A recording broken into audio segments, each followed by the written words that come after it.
Bonsoir. Une fois de plus, je suis parmi vous. Je vous salue au nom de notre Père éternel et je vous salue au nom de notre Sauveur et Seigneur Jésus-Christ. Une fois de plus, je suis parmi vous et je suis heureux de vous apporter un nouveau message. Ce message de révélation que le Père éternel me donne à partager avec vous ce soir. Et je suis heureux de prêcher la bonne parole. La bonne parole de notre Sauveur et Seigneur Jésus-Christ. Je souhaite que Dieu vous bénisse avec ce message, dans le nom de notre Sauveur et Seigneur Jésus-Christ. Amen. Ce soir, ce qu'on va lire ensemble et on va méditer, ce sont des versets de la Sainte Bible. La parole de Dieu, par éminence, dit l'Esprit Saint. Comme je vous dis toujours, la parole de Dieu, c'est notre nourriture, c'est notre pain de vie, c'est notre pâturage. C'est là que le Saint-Esprit nous mène dans la bonne parole de Jésus. Des révélations qu'on peut avoir en méditant les Écritures. Et ce soir, ce qu'on va méditer ensemble, on va voir un petit peu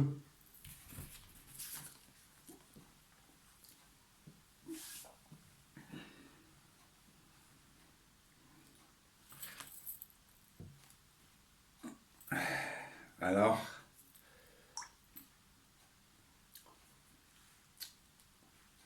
on va lire ensemble Jean 3, verset 1.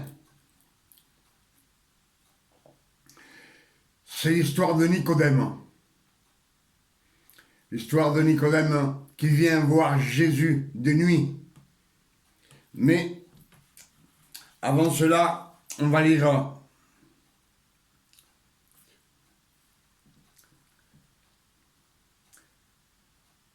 Matthieu 5, verset 17.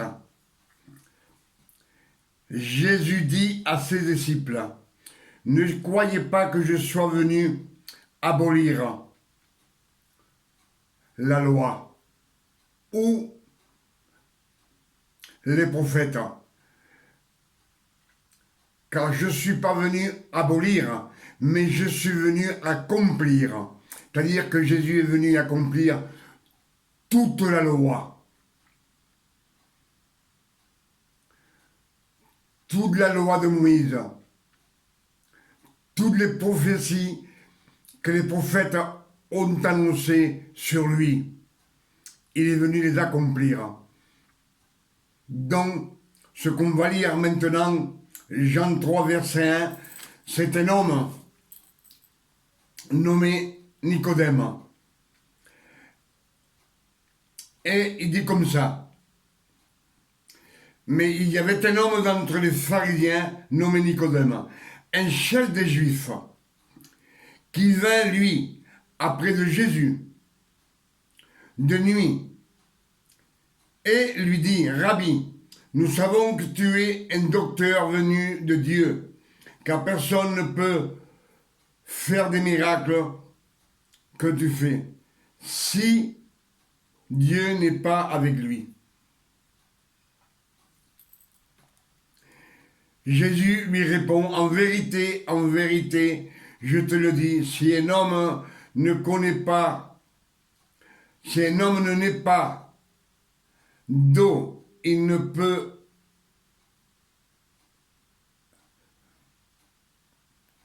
excusez-moi. Jésus lui répondit, « En vérité, je te le dis, si un homme ne naît de nouveau, il ne peut voir le royaume de Dieu. Il ne peut voir Nicodème lui dit, comment un homme peut-il naître quand il est vieux? Puisse-t-il rentrer dans le sein de sa mère et naître? Jésus répondit, en vérité, je te le dis, si un homme ne naît d'eau et d'esprit, il ne peut entrer dans le royaume des cieux. Premier, il lui dit, tu ne pourras pas voir. Et après, il lui dit, tu ne pourras pas rentrer. C'est deux choses différentes. Car ce qui est né de la chair est chair, et ce qui est né de l'esprit est esprit. Ne t'étonne pas que je te dis, il faut que vous naissiez de nouveau. Il faut que vous naissiez de nouveau, c'est pour les 12 tribus d'Israël.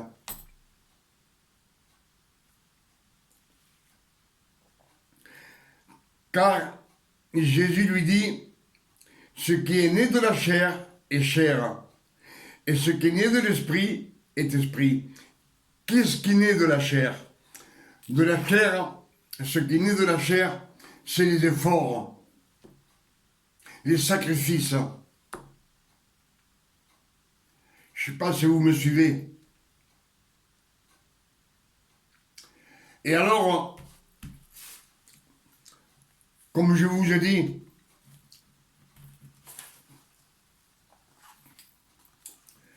Nicodème vint voir Jésus de nuit. Pourquoi il vient de nuit? Il vient voir Jésus. Il ne vient pas voir le Christ. Il vient voir Jésus, le jeune homme. Mais il vient de nuit. Il sort de la loi pour venir en cachette voir Jésus. On sait bien que tous ceux qui ne sont pas dans la grâce de la parole de l'Éternel sont dans l'obscurité, et l'obscurité, c'est les ténèbres. Et ceux qui sont dans la loi, ils sont dans les ténèbres. C'est des pécheurs. Malgré qu'ils fassent ce qu'ils veulent, c'est des pécheurs. Ils sont dans les ténèbres. Tout celui qui est dans le péché est loin de la face de Dieu. Et Jésus lui dit, en vérité, je te le dis, si tu ne renais de nouveau, tu ne verras pas le royaume de Dieu. Tu ne verras pas le royaume de Dieu. Comment on peut voir le royaume de Dieu en étant sur la terre?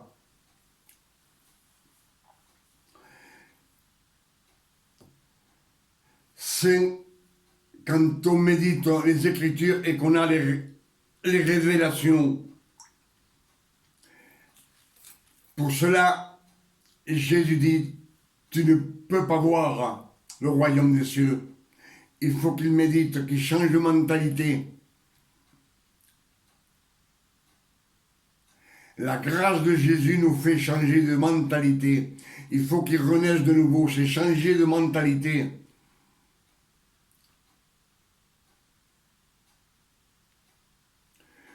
Tout ce qu'on a appris sur cette terre étant sous la loi, il faut jeter et revenir à Christ.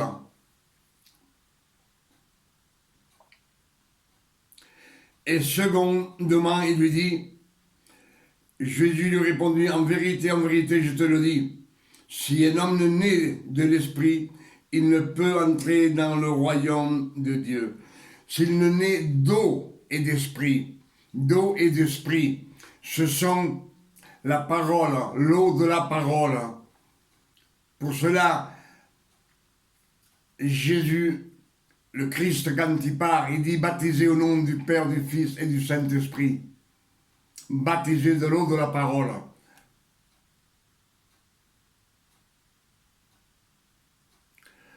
On sait bien que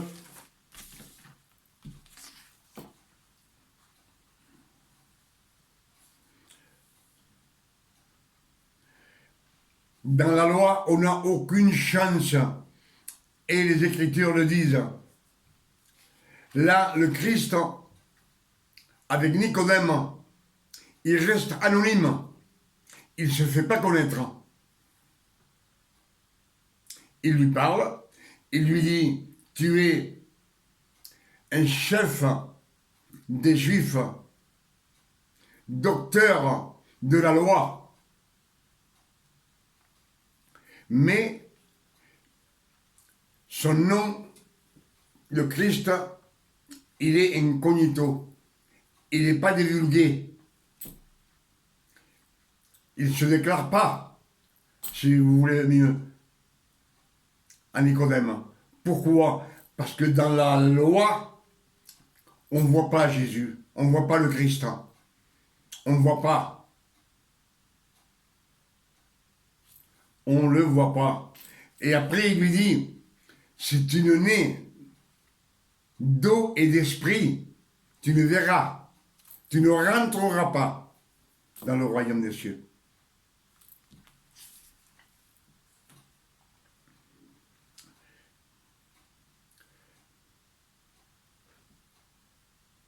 Là, je vois qu'ils nous ont ils n'ont aucune chance de rentrer au royaume des cieux.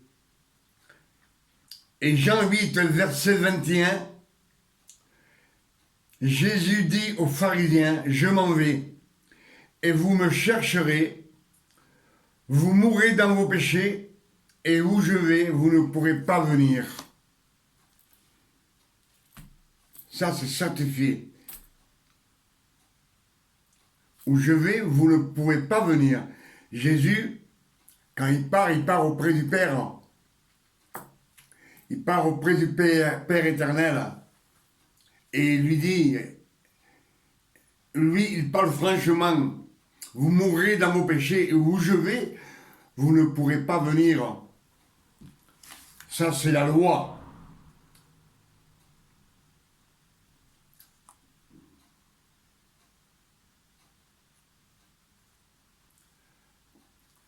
Je pense que ce que je vous ai dit, ce qu'on a médité ensemble de ces Écritures,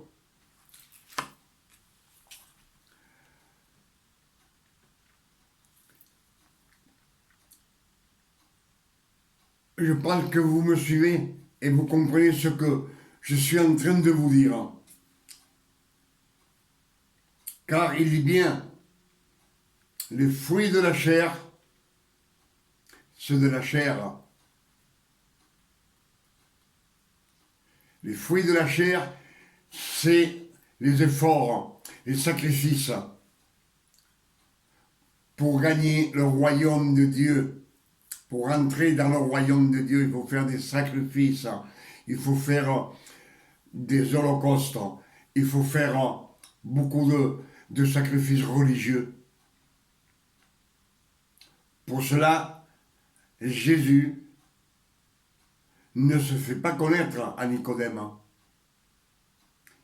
Nicodème reste inconnu aux yeux de Nicodème. Et il dit bien, ce qui est né de la chair est chair, et ce qui est né de l'esprit est esprit. Ce qui est né de l'esprit, c'est de la grâce de notre Seigneur Jésus-Christ. Je pense que ce qu'on a lu ensemble, c'est bien clair. Ça, c'est ce que Jésus dit par rapport à la loi. Maintenant, on va voir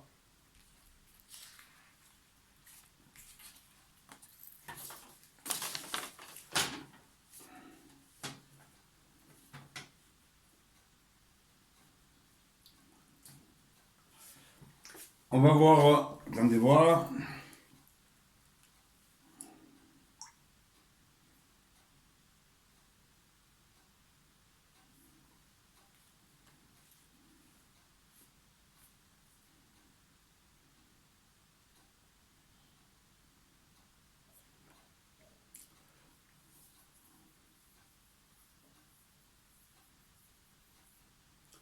Jean 4, verset 1, dit comme ceci. Le Seigneur sut que les pharisiens avaient appris qu'il faisait et baptisait plus de disciples que Jean. Toutefois, Jésus ne baptisait pas. Jésus, il ne baptisait pas. Il ne baptisait pas lui-même, mais c'était ses disciples.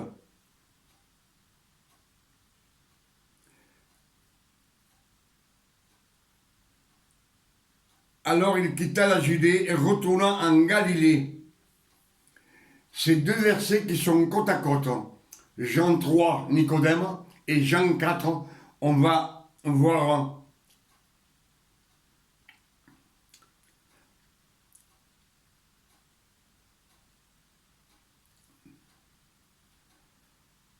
Jean 4, verset 2.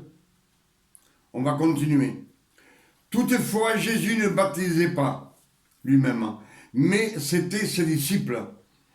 Alors il quitta la Judée et retourna en Galilée.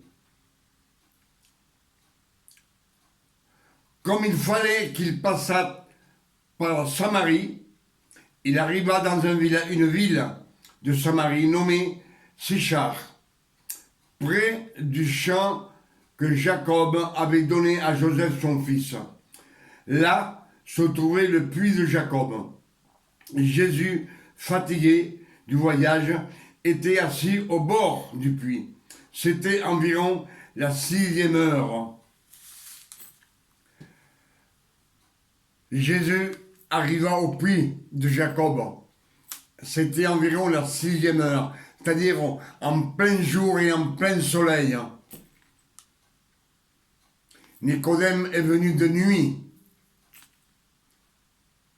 Et c'est lui qui est venu vers Jésus. Il est sorti de la loi. Il faut qu'il sorte de la loi pour venir à Jésus. Mais Jésus, il vient, c'est lui qui vient chercher la Samaritaine. Parce que Jésus sait que cette femme doit venir au puits. Pour cela, il s'assoit et il attend. Et les disciples, ils partent au village pour acheter à manger. Mais pourquoi lui reste là, il ne part pas avec lui? Parce que lui, il veut être tout seul avec la Samaritaine quand elle arrivera. Je ne sais pas si vous me suivez.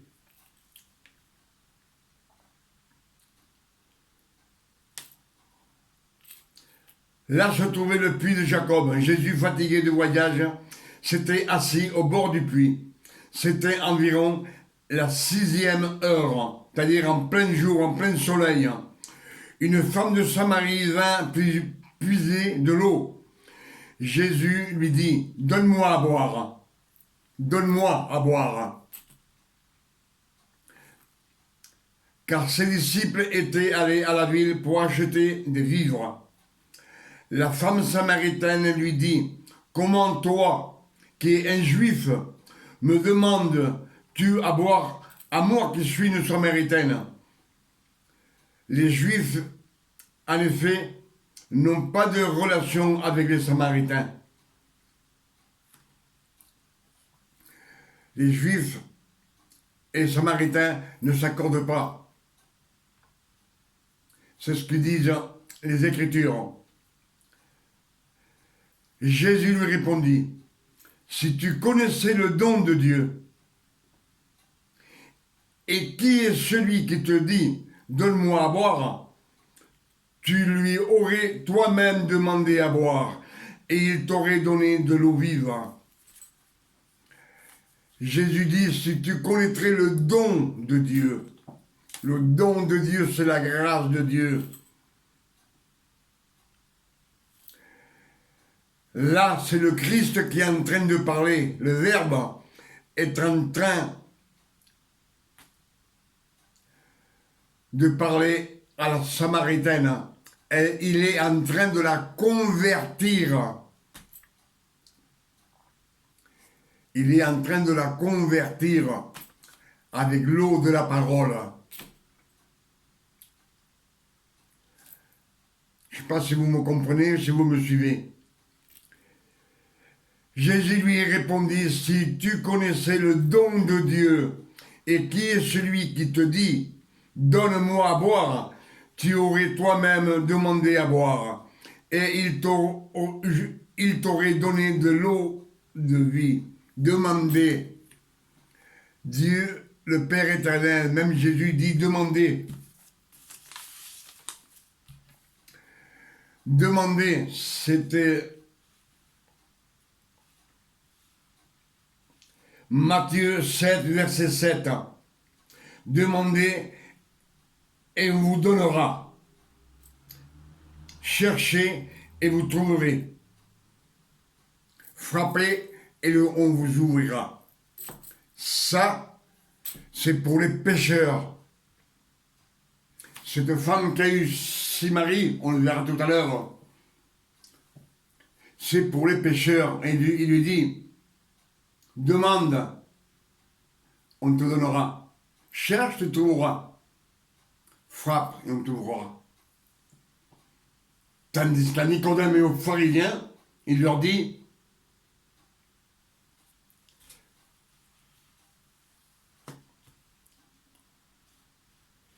Jean 8, verset 21, je m'en vais et vous me chercherez, vous mourrez dans vos péchés, où je vais, vous ne me trouverez pas. Vous ne pourrez pas venir. Là, ils n'ont aucune chance. Pourtant, à cette pécheresse, c'est lui qui va la chercher. Il est en train de la convertir avec l'eau de la parole, de la sanctifier. Et il est en train de la faire changer de mentalité. Je ne sais pas si vous me suivez. Pour cela, le Seigneur Jésus dit, Matthieu 7, verset 7, demandez et on vous donnera, cherchez et vous trouverez, frappez et l'on vous ouvrira. Quand on vous ouvre, c'est tout pour vous. C'est ce que disent les Écritures.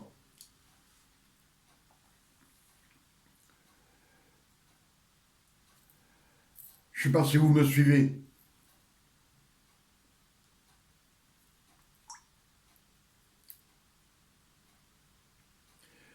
Seigneur, lui dit la femme, tu n'as rien pour puiser, et le puits est profond.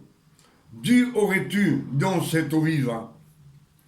Es-tu plus grand que notre père Jacob, qui nous a donné ce puits et qui en a bu lui-même, ainsi que ses fils et ses troupeaux? Jésus lui répondit, quiconque boit de cette eau aura encore soif. Mais celui qui boira de l'eau que je lui donnerai n'aura jamais soif. Et l'eau que je lui donnerai deviendra en lui une source d'eau qui jaillira jusque dans la vie éternelle. C'est-à-dire jusqu'à dans le futur, dans la vie éternelle, quand on vivra avec le Père dans le ciel. Il durera jusqu'à cette époque. C'est ce qu'il est en train de dire Christ à la Samaritaine, à la pécheresse.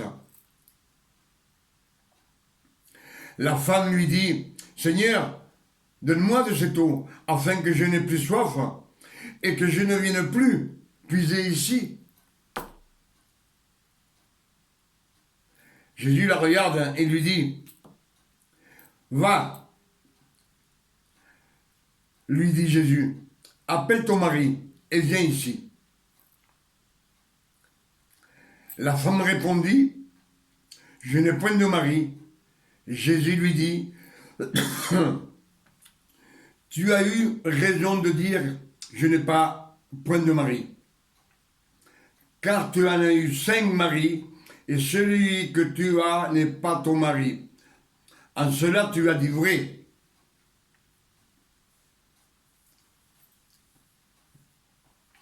Là, la Samaritaine vient de confesser qu'elle n'a pas de mari.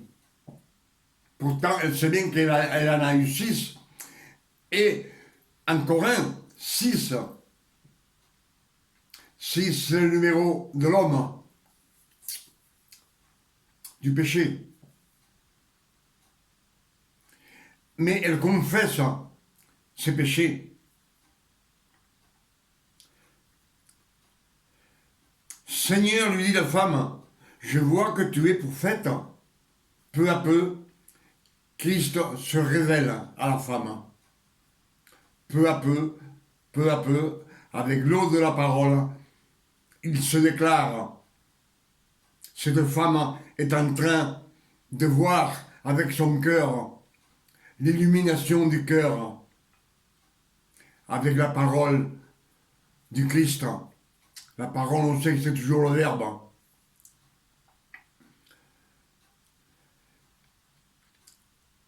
Seigneur, lui dit la femme, je vois que tu es prophète.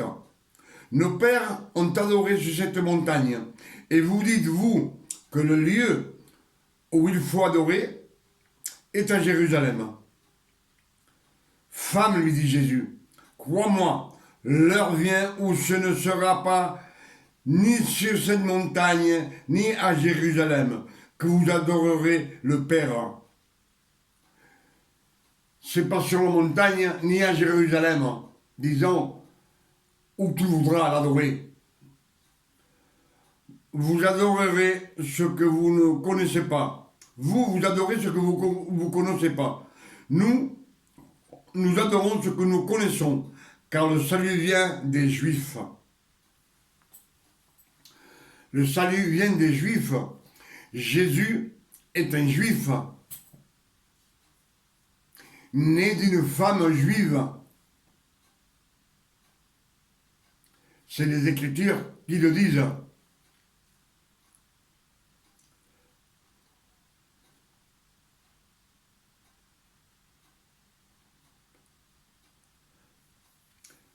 Mais l'heure vient, et elle est déjà venue, où les vrais adorateurs adoreront le Père en esprit et en vérité. Car ce sont les adorateurs que le Père demande. Il demande des adorateurs en esprit et en vérité. En esprit et en vérité. Sans des choses religieuses. Rien. Tout correct. En esprit et en vérité. La femme lui dit, je sais que le Messie doit venir, celui qu'on appelle Christ. Quand il sera venu, il nous annoncera toutes ces choses. Jésus lui dit, je le suis, moi qui te parle. Homme, il s'est révélé. Jésus le Christ, le Fils de Dieu, s'est révélé à la pécheresse. Ça y est, elle s'est révélée à force de parole, d'entendre la parole de Jésus. Christ se révèle à la pécheresse.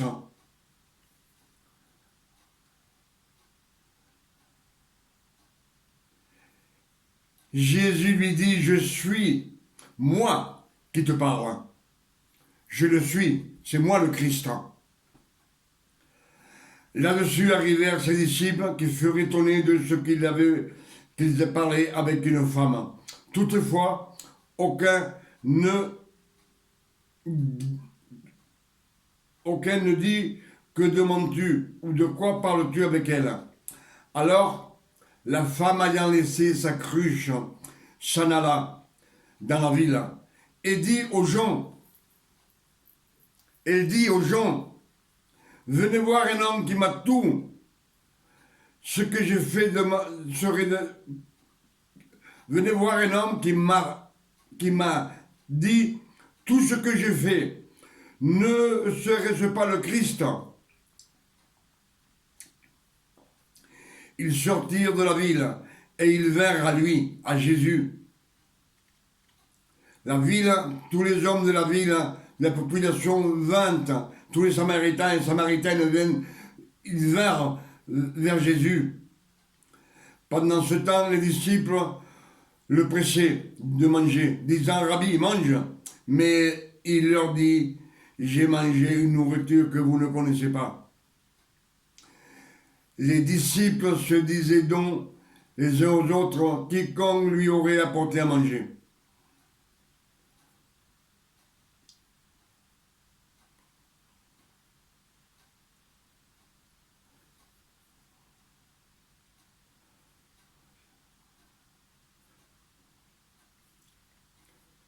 Plusieurs Samaritains de cette ville crurent en Jésus à cause de cette déclaration formelle de la femme. Il m'a dit tout ce que j'ai fait dans ma vie. Ainsi, quand les Samaritains vinrent le trouver, ils le prièrent de rester auprès d'eux. Et il resta 2 jours.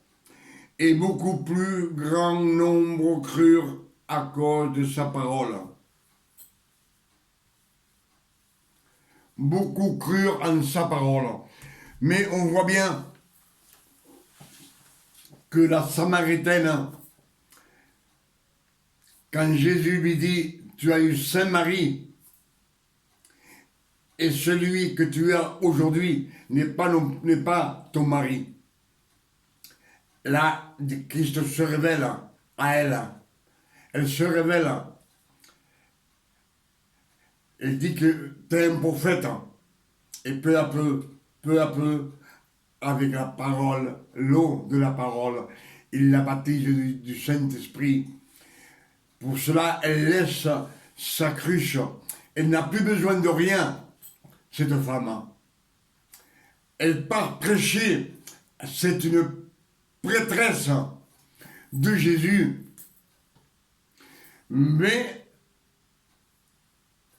elle n'a pas eu besoin d'être baptisée dans la rivière. Elle prêche. Elle prêche. C'est une femme qui prêche. Elle n'a pas eu besoin de l'eau de la rivière, ni faire de sacrifice, ni demander pardon.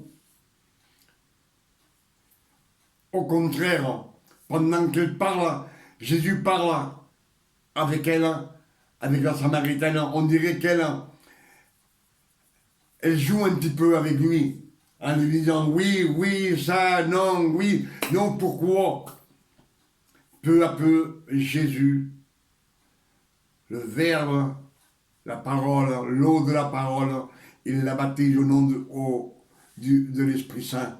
Pour cela, elle laisse tout et court prêcher la bonne nouvelle que le Christ, le Messie est arrivé.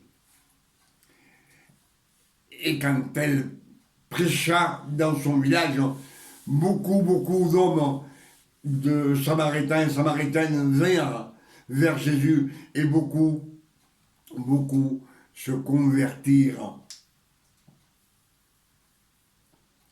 Eux aussi se convertirent au Père éternel, sans baptême, pas l'eau de la rivière, parce que tout cela, c'est religieux. Et le Père éternel le dit Christ Jésus en esprit et en vérité. Je pense que ce qu'on a médité ensemble, on a lu et on a médité ensemble, je pense que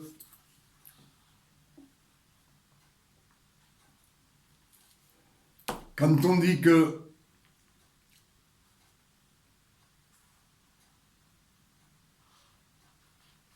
la loi et les prophètes ont fini,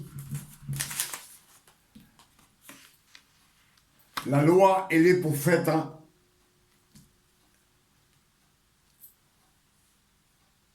ont subsisté jusqu'à Jean le Baptiste. Subsisté. Jean 3, versets 22 à 24. Jean le Baptiste baptisé, car il n'avait pas encore été mis en prison et baptisé. Jean 4, verset 2. Jésus ne baptise pas par lui-même. Jésus ne baptise pas par lui-même.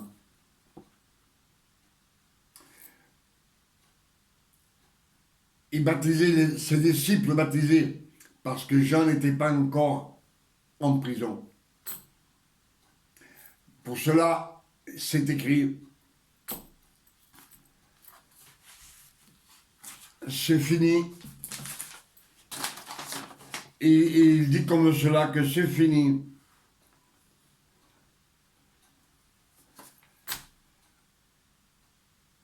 La loi et les prophètes ont subsisté jusqu'à Jean le Baptiste. Et après tout ça, c'est fini. Après, c'est le royaume, l'annoncement du royaume de Dieu qui vient, qui arrive. Et la grâce est venue encore beaucoup plus tard. La grâce, de révélations sont arrivées par Paul et Pierre.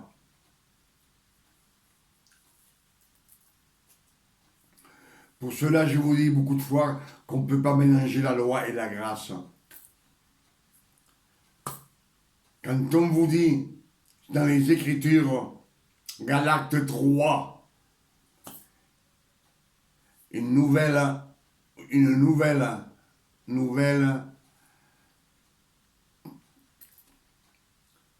pacte, un nouveau pacte.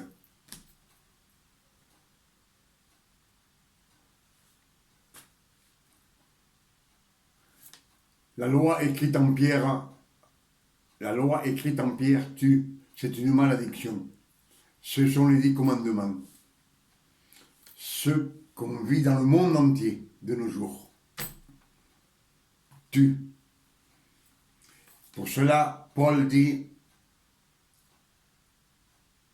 à ceux qui font des efforts pour être justifiés devant le Seigneur, il leur dit comme ceci.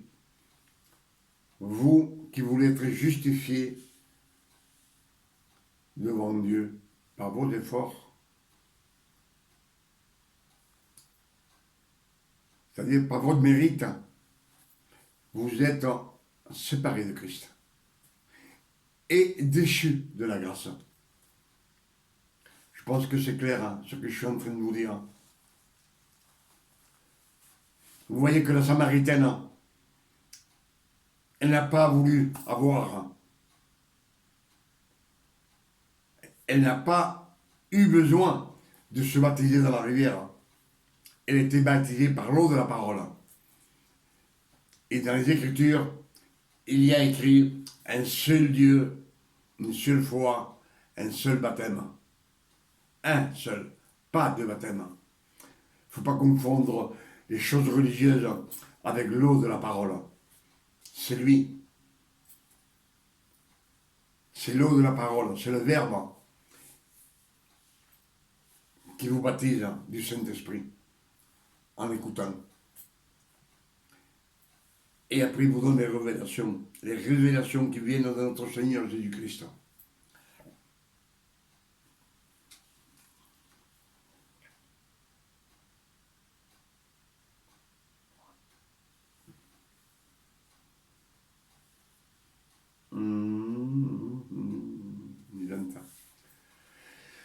Je pense qu'on a beaucoup partagé ce soir ensemble. Parce que même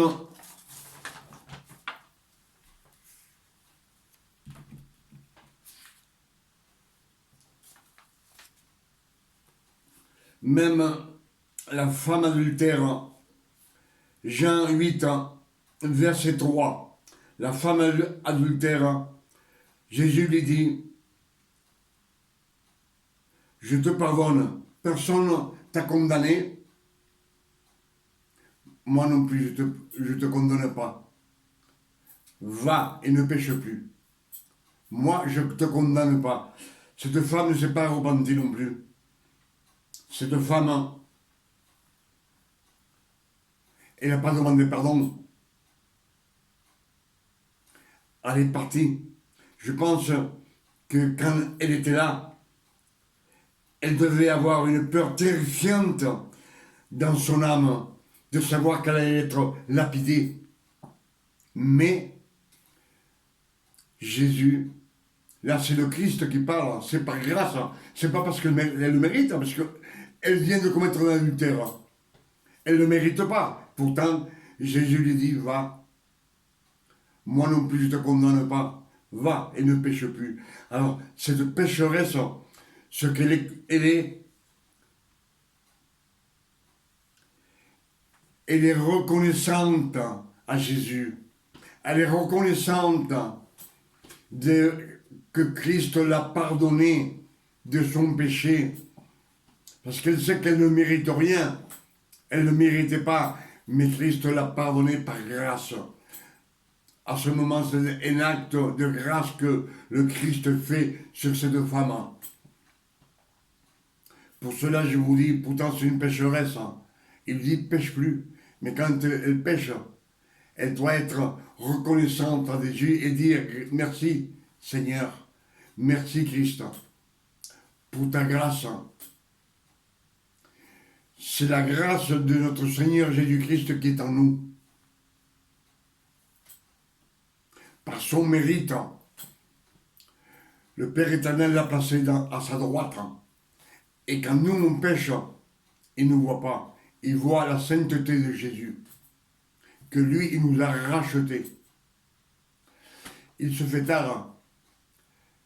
Je pense qu'on a médité beaucoup de choses ensemble. Ce que j'ai lu, vous l'avez entendu.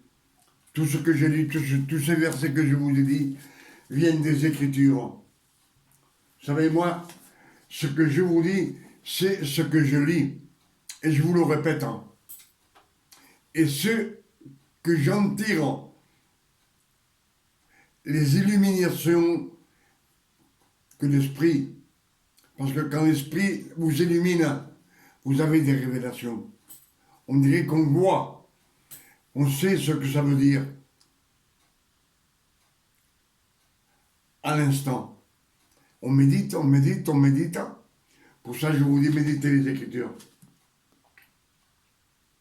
Que ça, c'est votre sauf-conduit pour aller au ciel.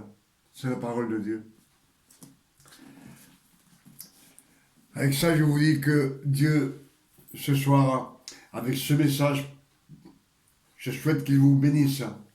Et moi, je lui demande au nom de notre Seigneur Jésus-Christ qu'il vous donne une nuit de repos, de tranquillité, de paix, de santé, de bien-être, de tranquillité. Et moi, personnellement, je vous dis que je suis content à chaque fois d'être avec vous et que Dieu vous donne une nuit de repos, de tranquillité et de paix. Que Dieu vous bénisse avec ce message. Au nom de notre Sauveur Jésus-Christ. Amen. À la prochaine, si Dieu le veut. Mais je suis sûr qu'il va vouloir qu'on revienne ensemble pour que je puisse vous apporter des nouvelles fraîches, des révélations de chaque jour. Que Dieu vous garde et vous bénisse. Amen.